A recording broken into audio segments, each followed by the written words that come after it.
Everyone else there okay? Maury, Hans, and the whole crew? I mean, I think so, right? I see some John? of them on Zoom every so often. Tony Leonard wonderfully calls into our group meetings very regularly, sort of an honorary group member. So that's wonderful. It's great to know he's still out and about and active. Very much so. Wonderful resource. Yeah. Yeah, I've always had great interactions with him at the APS, and always run into him and had great chats with him. So. Yeah. Yeah. Trying to think what else is new. Probably not. What am I missing? Do you mind if we go ahead and get started? Sorry, Jason. Yes, you should have spoken up. We're just no, it's okay. This is good. This is okay. Give people enough time to come in, anyways. But all right, if you're okay with it, I'll go ahead and start. Absolutely. All right, I'll go on mute. Good talking to you, Beverly. You too. See you. Bye. Okay, so good morning, everyone, and welcome to another edition of the University of Washington's Data-Driven Methods in Science and Engineering seminar. I'm very excited for our speaker today. So we have Dr. Beverley McKeon, who is the Theodore von Karman Professor of Aeronautics at the Graduate Aerospace Laboratories at Caltech and the Deputy Chair of Division of Engineering and Applied Science. So her research interests include the development of resolvent analysis for modeling turbulent flows, interdisciplinary approaches to manipulation of boundary layer flows using morphing surfaces, assimilation of experimental data for efficient low-order flow modeling, and fundamental investigations of wall turbulence at high Reynolds number. She was the recipient of a Vannevar Bush Faculty Fellowship from the Department of Defense in 2017, the Presidential Early Career Award in 2009, and an NSF Career Award in 2008, and is a fellow of the American Physical Society and the American Institute of Aeronautics and Astronautics. She is the past editor-in-chief of Experimental Thermal and Fluid Science and currently serves as an associate editor of Physical Review Fluids, as well as on the editorial boards of AIAA Journal and Experiments in Fluids. She's the chair and APS representative of the U.S. National Committee on Theoretical and Applied Mechanics. So I think that we're in for a very exciting talk today. So Dr. McKeon, I will hand it over to you. Thank you very much, Jason, for the kind introduction. Some of that information actually turns out to be a little old. So I'm actually a co-lead editor of Physical Review Fluids right now. So I should have updated you, but there was no need to give all that information, but I appreciate the kind introduction. So thank you.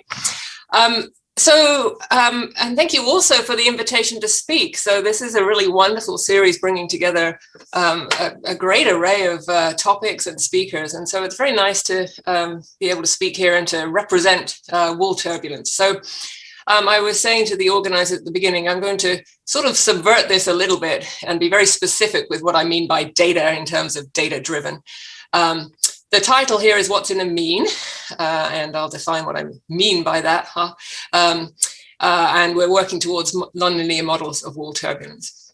So the people who've been involved in the work that I'll show today primarily are Adi Sharma of the University of Southampton, a longtime collaborator, former students Ryan McMullen and Kevin Rosenberg, current student Ben Bartle, and a collaborator Xiaozhu Zhu, who's currently at Harvard University. And the funding is gratefully acknowledged.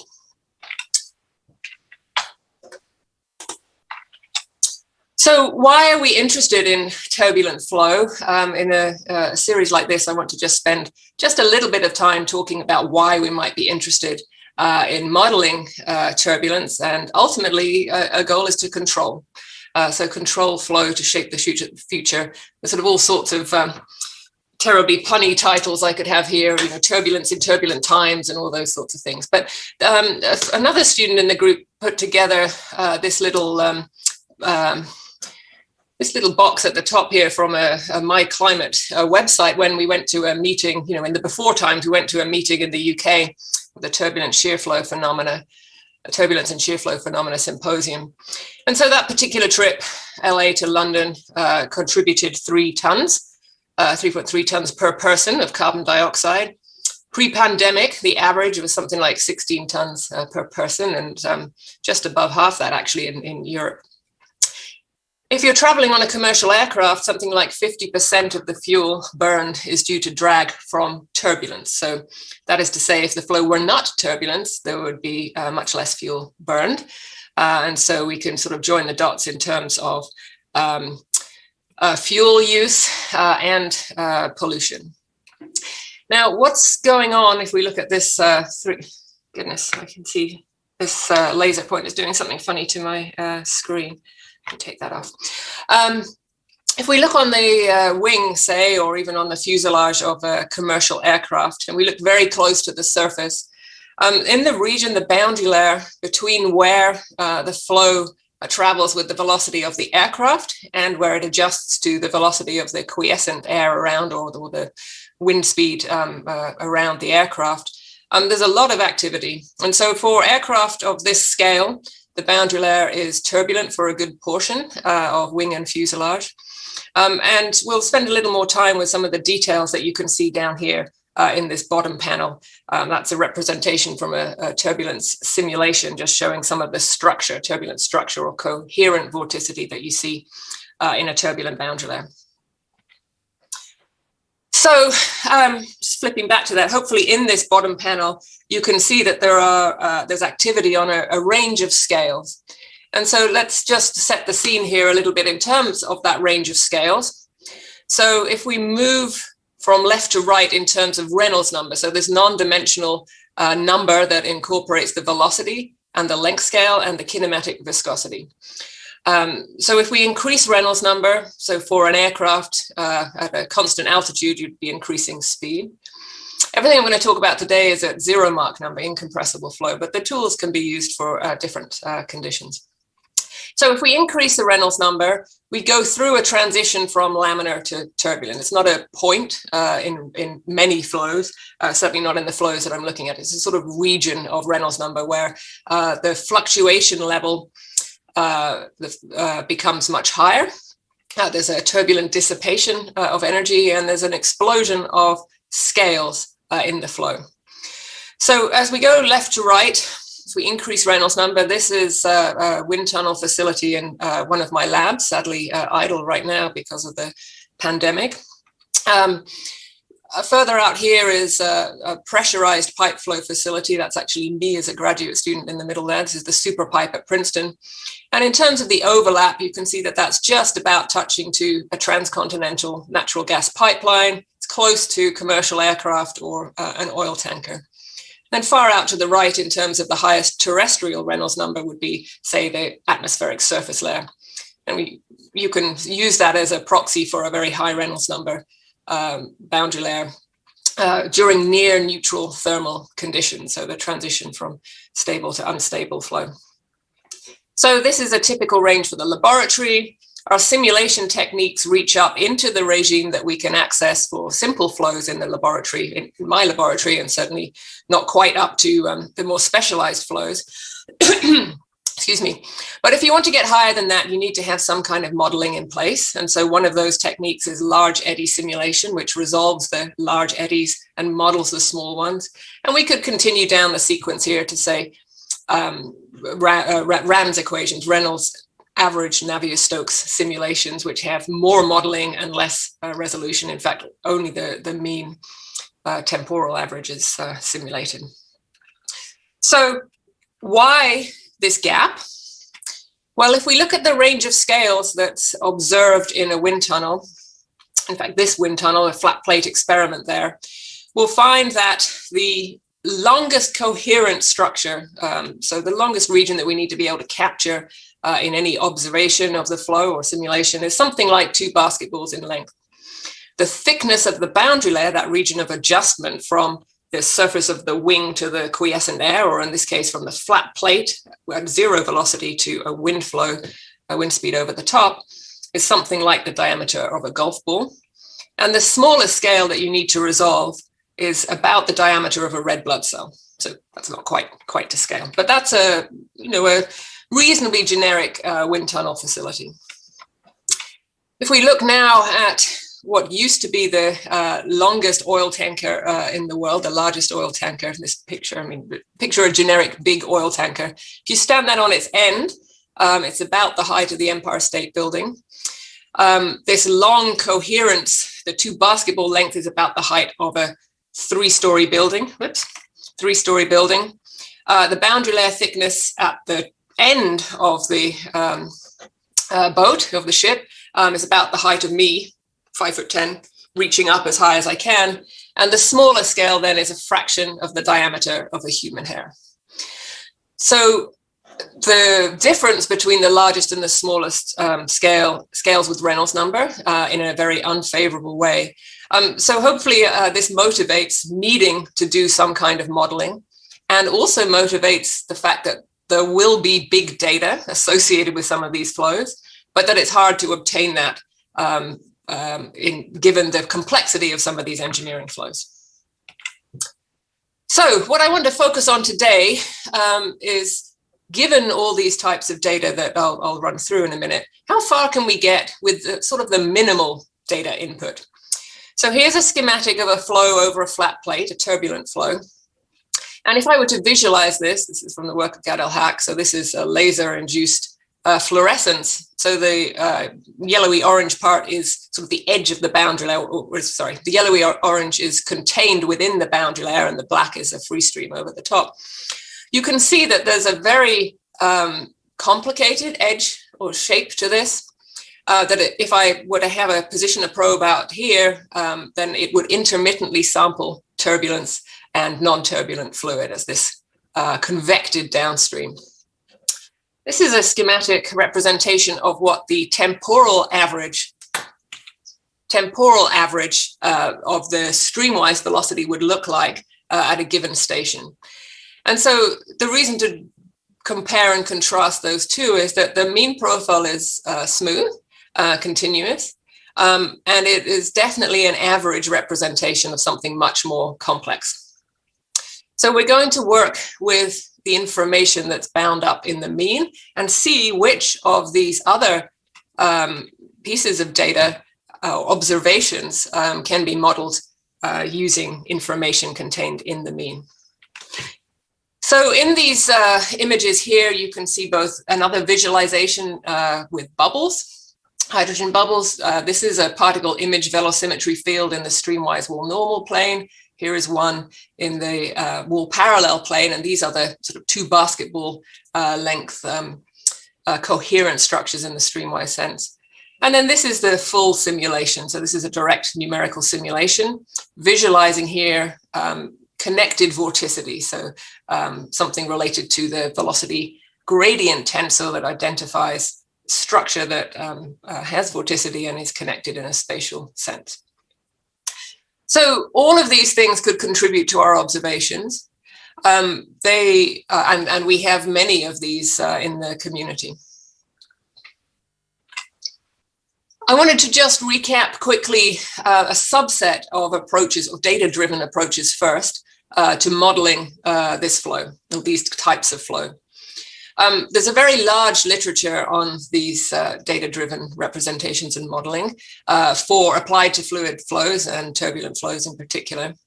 The ones I want to draw attention to here are dynamic mode decomposition, or DMD. And so that's a linear, trying to find the operator that gives a linear advance between observations of a flow. And that has connections in a theoretical way to Koopman mode analysis. And I'm not going to go into that here. But basically that's finding a representation that captures energy preferentially or in a ranked way at a given frequency, frequencies. Perhaps more familiar generally is proper orthogonal decomposition, also known as principal component analysis or Kahunen-Lev analysis. We'll call that POD here.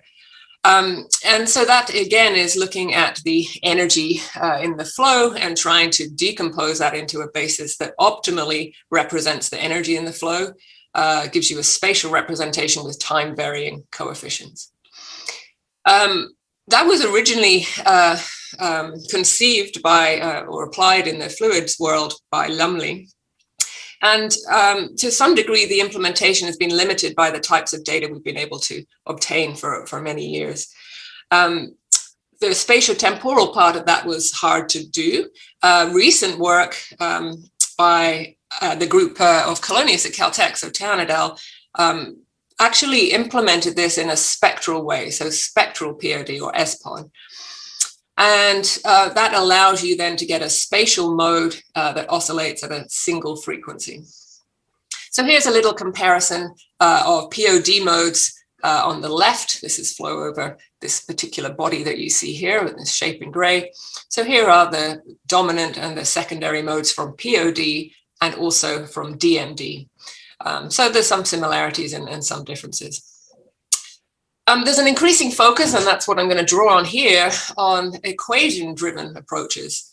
And obviously a question there is, what are the links between the equation-driven and the data-driven models? And we'll come back to that. I'll just say that the summary of these techniques as applied to fluids, a recent one was given by Tyra et al., a review paper from 2017 in AIAA Journal. So let's get to the meat of the approach. So this is an equation-driven method. I want to speak to you about resolvent modeling. Here's a representation up at the top there of what we know as the Reynolds decomposition. So if I have an instantaneous field, so this should have dependence on space and time, I can divide that into something that is a temporal mean, in this instance, and something that has both spatial and temporal dependence, right? So a fluctuation, a mean in blue and a fluctuation here in black. And I'm not going to go through the equations per se. I want to give this at a higher level. But if I took the equations of motion, the Navier-Stokes equations, I could write them in this form. So I could write them in terms of a linear operator and a nonlinear term, a quadratic nonlinearity in the Navier-Stokes equations. And I could schematically represent them like this, and even conceptually represent them like this. I could think about the quadratic nonlinearity as providing a forcing to the linear dynamics in a way that this is a closed loop. And the thing to draw out here is that those linear dynamics need as an input the turbulent mean in this formulation. So I'll try and stick to this color coding throughout the talk. So the green will correspond to the linear dynamics, which are, that operator is known as the resolvent, hence the name. The red will correspond to nonlinear forcing or something on the nonlinear side, and the blue will correspond to the turbulent mean. Now, that's the particular picture that we have been focusing on since 2010. But the picture, or parts of the picture, have been around for a long time and have a long history, which I'm trying to sketch out here.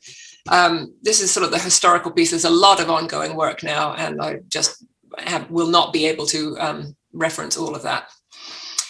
So conceptually, the interesting things are, if I were to remove that nonlinear term at the top, then this could be considered as a linearized stability analysis, where the linearization is about the mean. And there's some implication that the mean profile or mean field gives rise to a neutrally stable operator. So that was the proposal of Malkus. That turns out not to be true for these flows close to a wall. It is true for some other flows. Related to this setup is an initial value problem, or the transient growth problem. And then if I were to consider, so that's the initial value problem. If I were to consider an input continuous forcing, then that work has been advanced by Farrell and Ioannou in '93.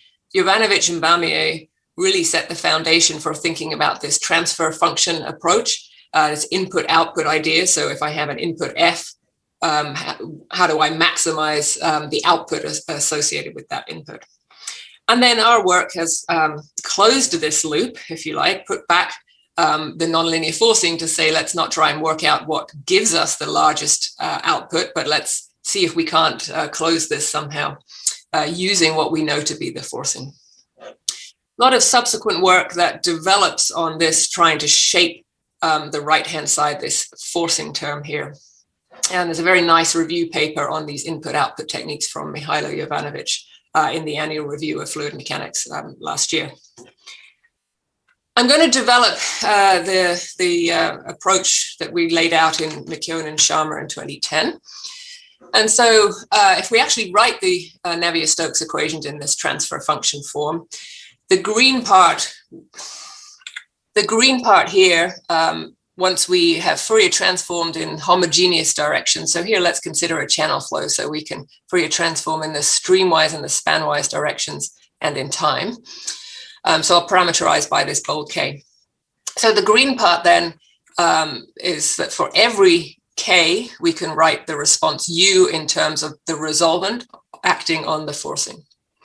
The red part then is that the forcing must be given by the nonlinear interaction, quadratic interaction of the U's at all other K's. So K prime here.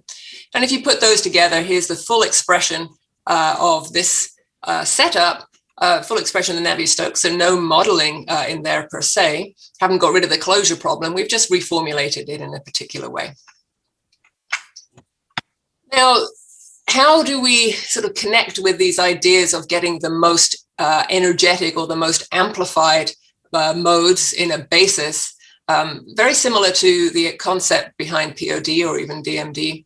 So how do we get a ranked representation of both disturbances, F, and responses, U, that might be important for these kind of flows?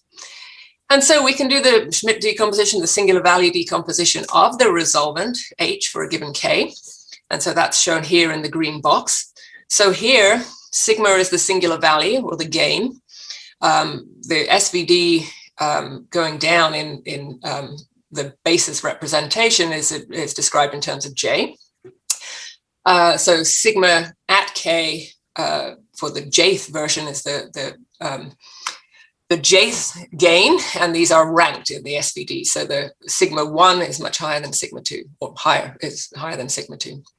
So those are the gains. These are the response modes that are excited by these phi modes over here. So we can decompose H into two bases, a response basis and a forcing basis, and we get the gain between them, and the SVD gives them in a ranked sense. So if we consider this in a discrete setting, we could now write every U in terms of this basis set. So we can write U in terms of the psi functions. There'll be sigma times however much times this chi function, and the chi is how much of each phi function is present in the data or is needed to close this loop. And I put an asterisk here to say, for these, especially for these extremely multi-scale, very turbulent flows, it's also appropriate to consider the stochastic problem. So at that point, we're sort of getting away from really thinking about individual modes and thinking about this as a sum, thinking about this in terms of an integral representation instead. And I'll come back to that too. But the summary of this slide then is, if I by this representation, if I want to follow this route, the things that I need to know are the mean profile. So that's an input as written here. And then if I can learn these chi functions or the weightings on each of these basis functions, I can actually close this loop, or at least conceptually close this loop.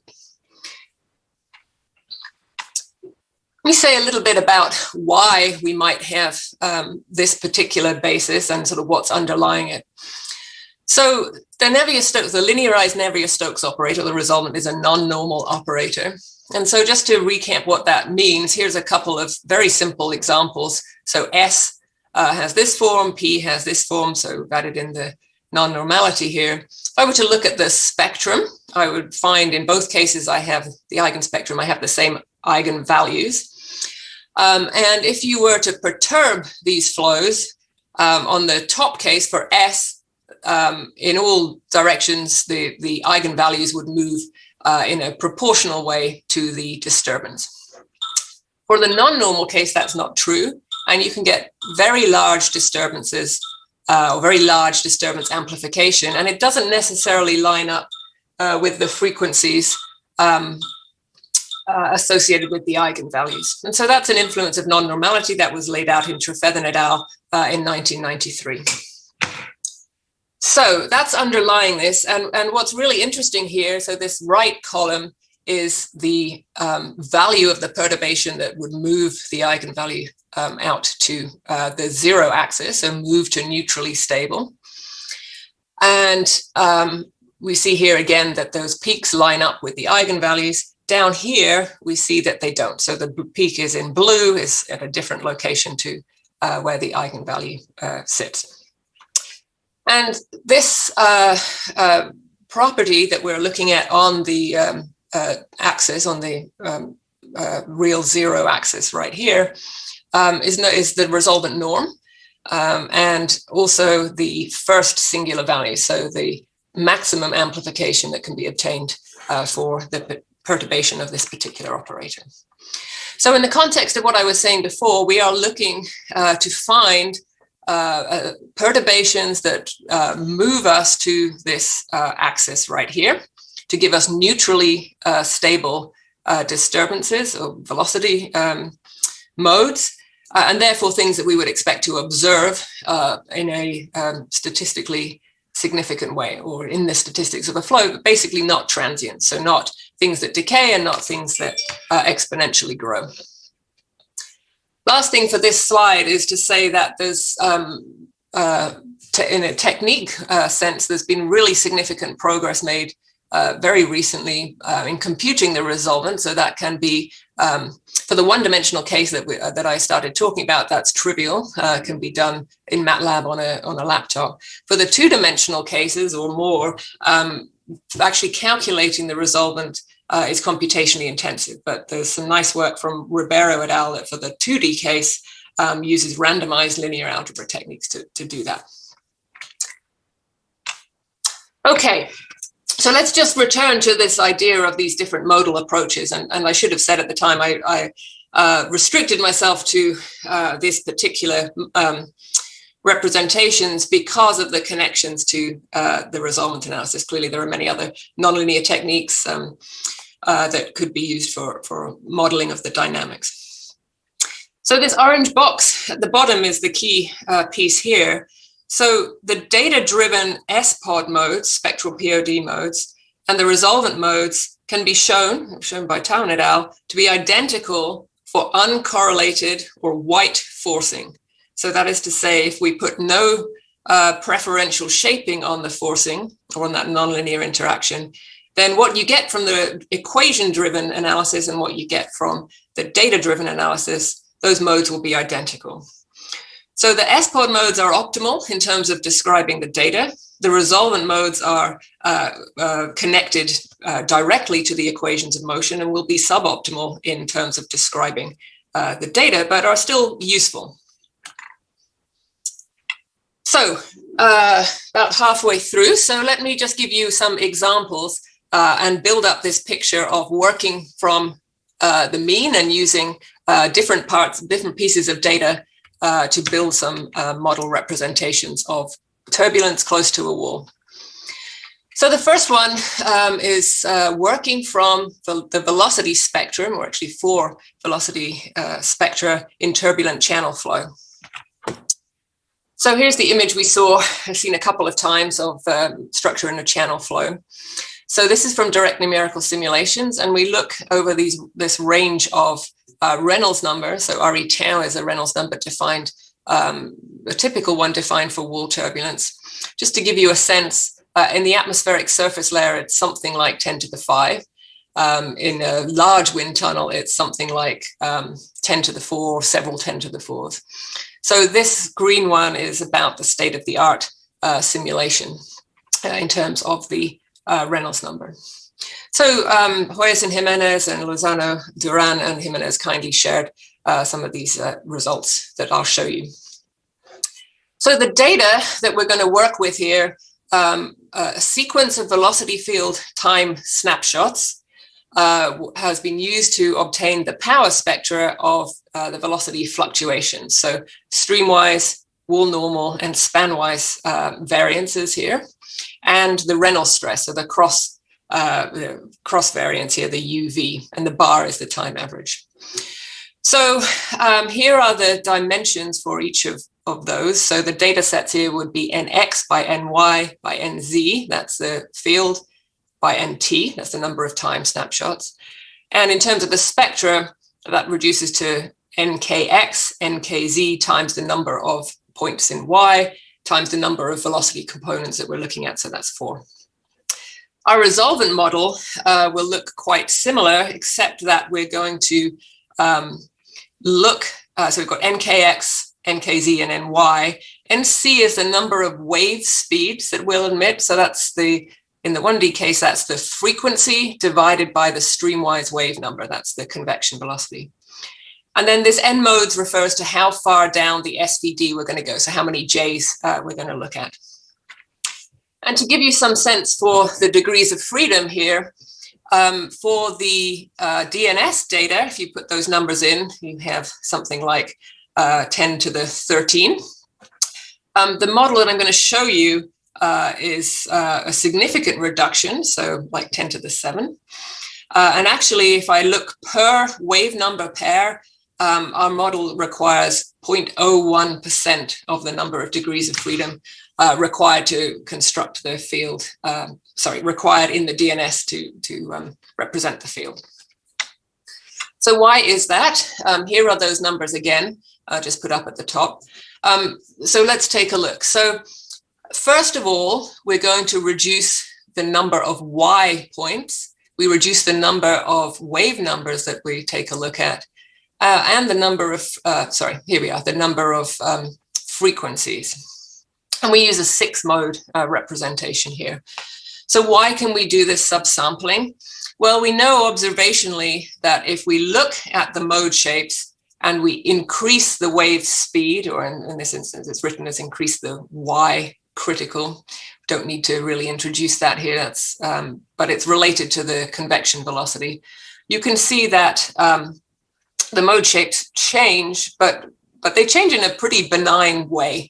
And in fact, there is a semi-analytical form that Scott Dawson published when he was a postdoc with me that shows that there's a real connection to some of the asymptotic results from the stability literature. And in fact, the first mode shapes are well described by just a Gaussian in Y with a pi phase change. So there's a benign change in the shapes, and there's actually also shown by these 2 plots, self-similarity that comes from the self-similarity of the mean profile. So that is to say that turbulent mean U, we know how that scales with distance from the wall and with Reynolds number. And there are distinct scaling regions, and that's also impressed onto these mode shapes. So I can collapse these modes on the left to the ones on the right using the scalings that come from the mean profile. So that all helps. The other things to note, there are some other sort of tricks of the trade, if you like, or Summerfield and Squire mode. So we have to be a little careful with how we construct the resolvent so that we don't omit a homogeneous solution as well as a forced solution. So I won't go into much detail, but basically the blue here is the forced solution. The red is the homogeneous solution, and they destructively interfere. So the net mode is this black one, and you can see that for 2 different cases here. So there's some data-driven inspiration, if you like, or some domain knowledge that tells us that the scaling is benign enough that we should be able to do this subsampling. But this idea of having 6 modes in the SVD, that speaks to the effectiveness of the resolvent basis.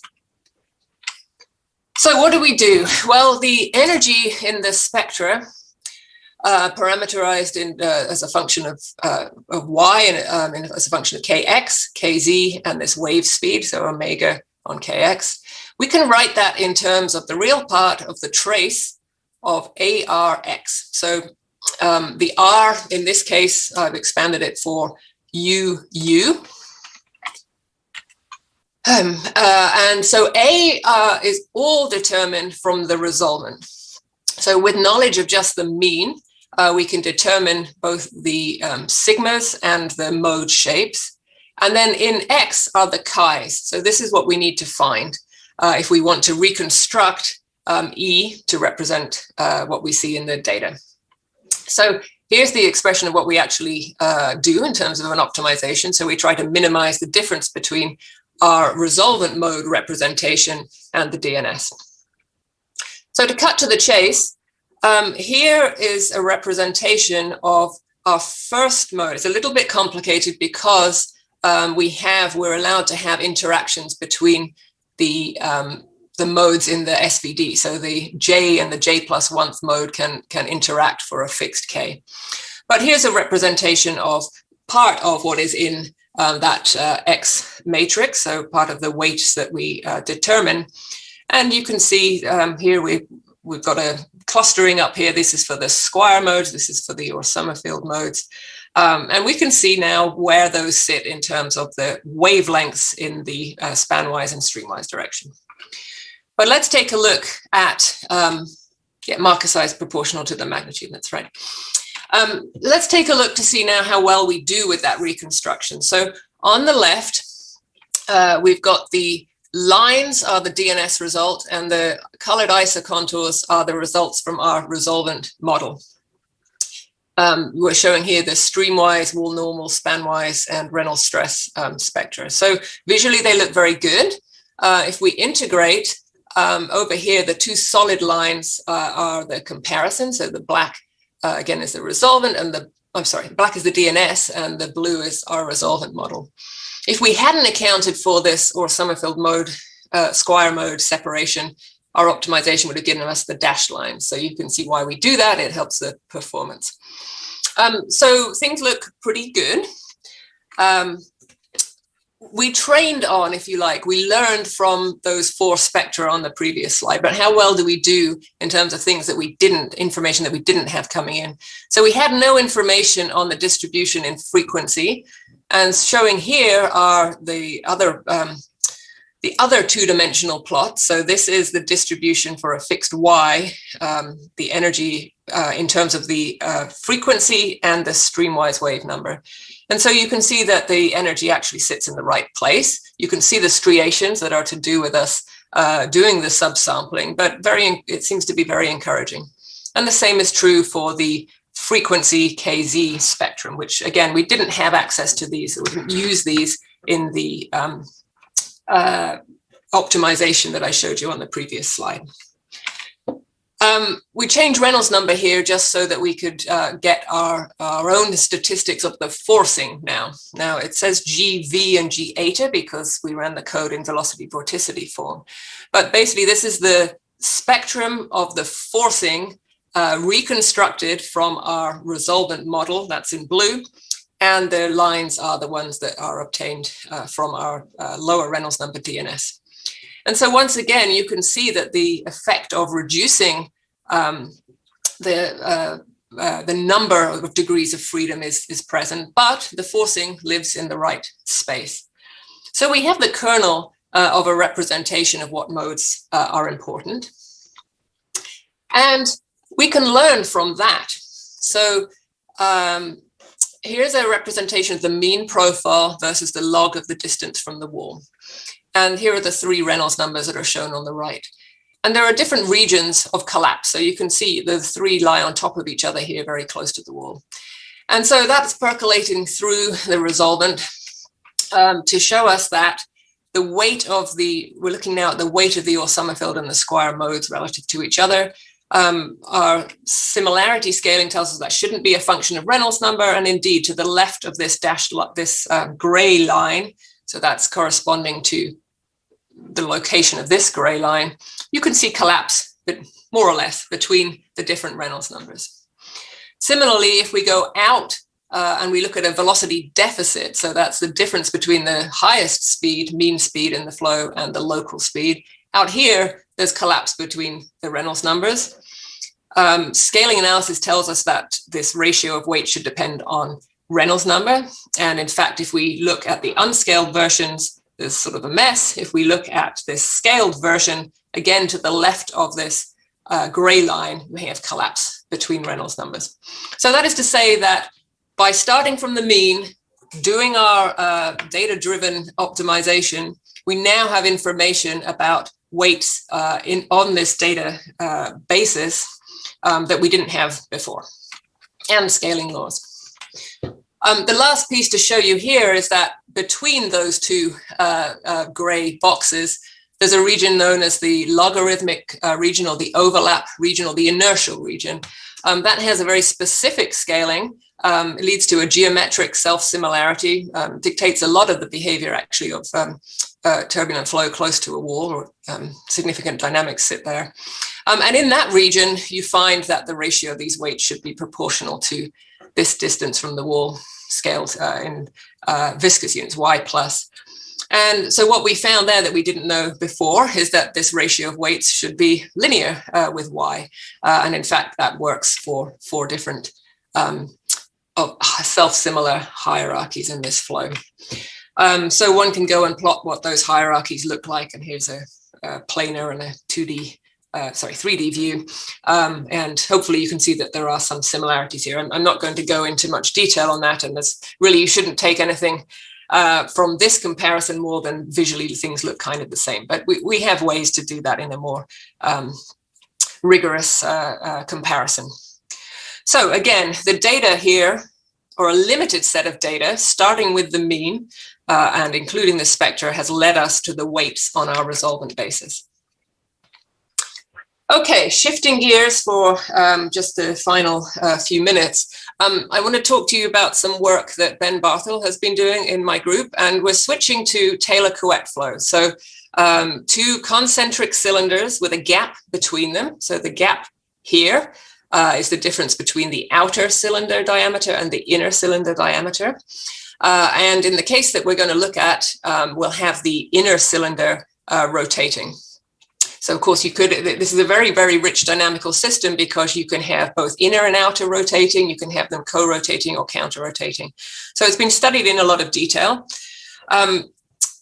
If you put reflective particles into the flow, you see these very, very distinct structures as you increase the speed above the critical Reynolds number. So we're going to look at a particular ratio of inner to outer diameter. This is a picture from Coles, who was a luminary of Gauss at Caltech, who did a lot of work in wall turbulence and really documented some of what was going on in Taylor-Couette flow. So this isn't quite the regime we're going to look at, but I want you to see here that there are bands, right? So there's a distinct wave length in the axial direction, and you can see some wave superimposed on that. So as you go up in Reynolds number, first of all, you get this generation of these Taylor rolls or Taylor vortices, and then you get a superposition of a waviness on top of that with a restricted wave number. So we're going to deal actually with the Taylor vortex regime here and use the same machinery, but now we're going to include another constraint. So rather than just trying to match what's going on in terms of the spectrum, the output here, we're also going to require that our modal representation satisfies this nonlinear term to feed back and drive the linear dynamics. And we're going to require that the self-interaction is enough to sustain the turbulent mean that we started with. So once again, we're learning the chi's, and we're making sure now that we're consistent with the mean profile.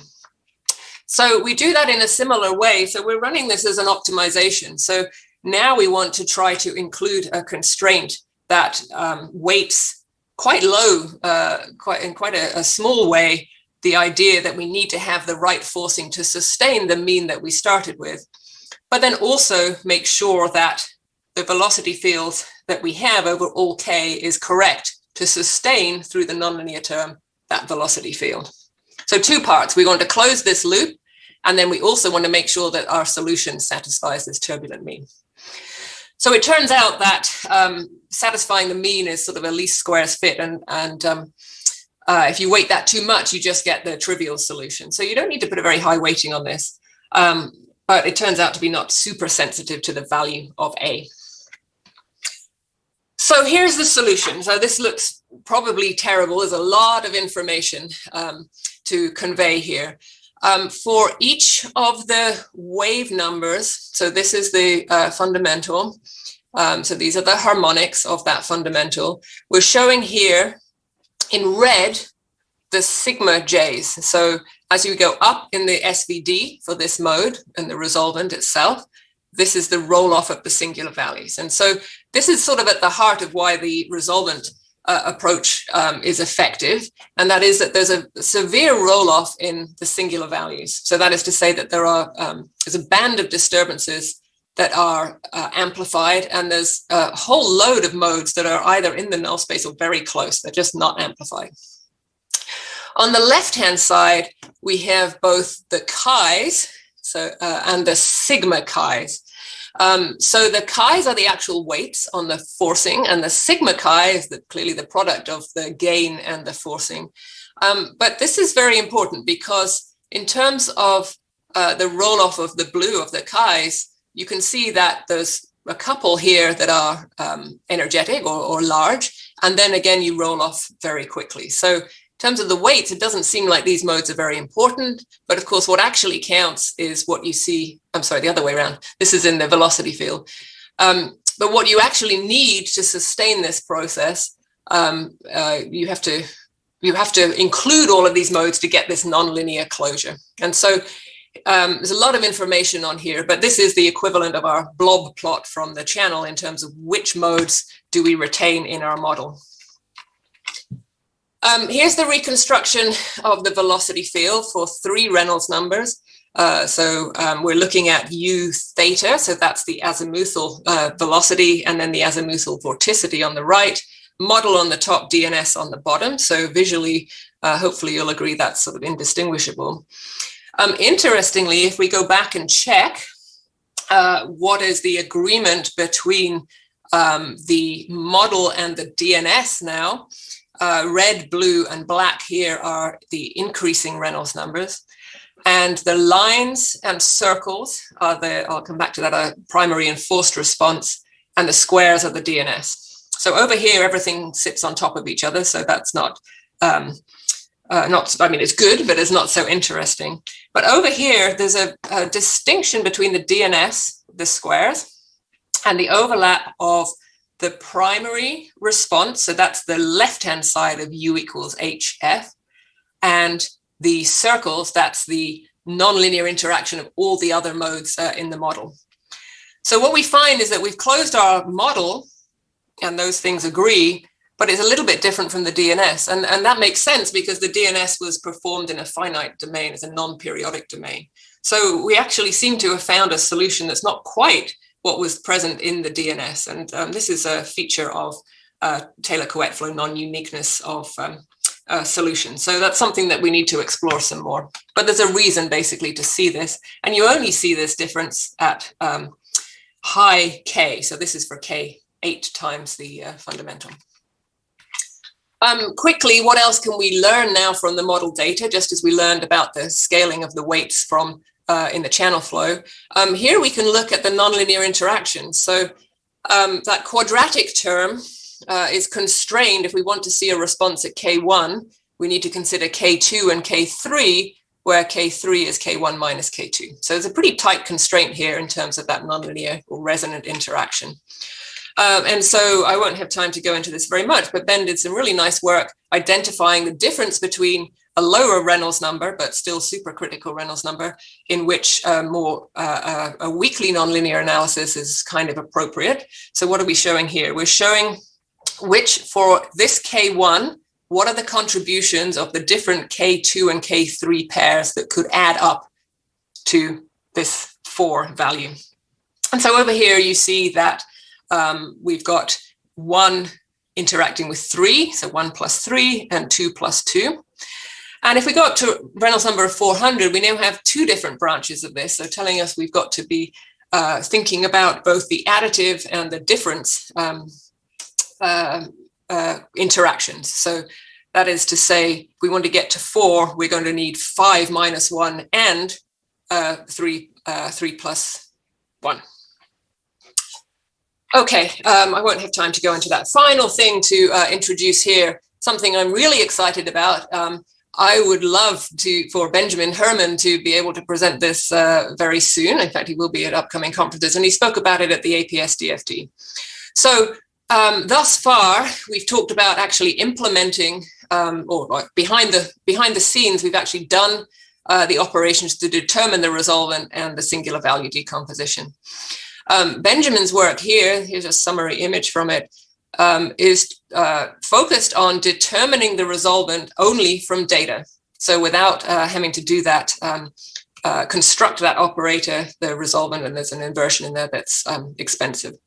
So the idea here is to use a DMD type approach. So we get a data-driven eigen decomposition. So he puts in some initial conditions. This is for a channel flow. And you're able then to reconstruct enough of the eigenspectrum that you get the pseudo-spectral information that gives you the gains and gives you the modes down here. So you approximate the resolvent. This is subjected to the same limitations that DMD would be and the same opportunities for the different variants of DMD.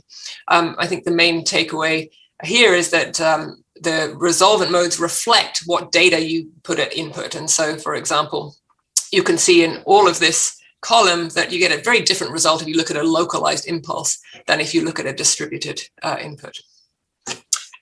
So again, I won't have time to spend very long on that one, but I'll close now by saying, again, apologizing for subverting the idea of data-driven. So I've put this into a very, very specific box of saying the data that I want to start with is the mean flow. And I showed you some examples where we used spectra from the channel to get weights on our resolvent basis. Now, the power spectra gives you the magnitude of the weights, but it doesn't give you the phase. And so there's some other work that was referenced on earlier slides by Town et al. And also by Jovanovic, Zer et al. That looks at ways to correctly get effectively the complex weights. And so you can do that in various different ways, but that's effectively matching the correlations and not just the spectra. But anyway, that deals with the green part here.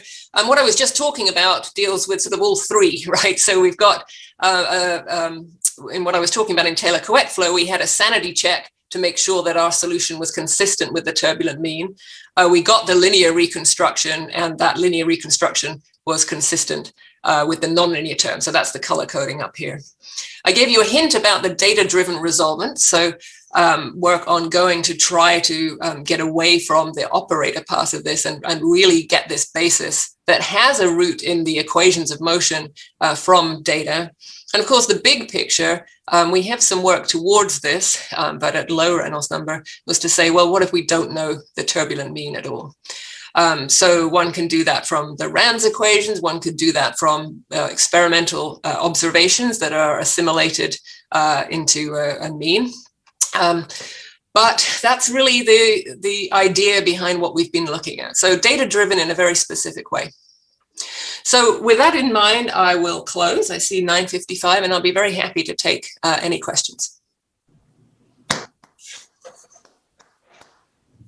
Thank you very much, Dr. McKeon. That was a very interesting and just a great talk. Thank you.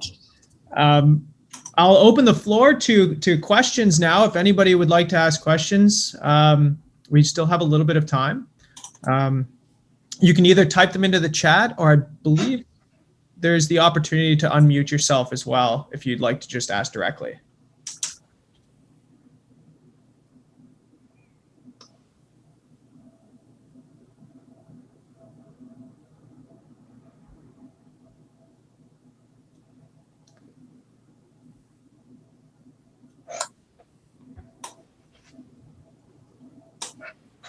Dr. McKeon, I think you explained things so perfectly that no one has any questions. Oh, that's one of the interpretations, right?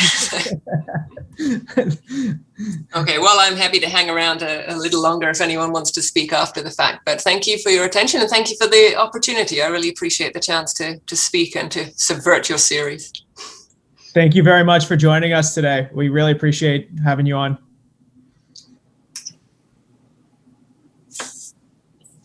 Bye, Nathan. So I can ask a question since nobody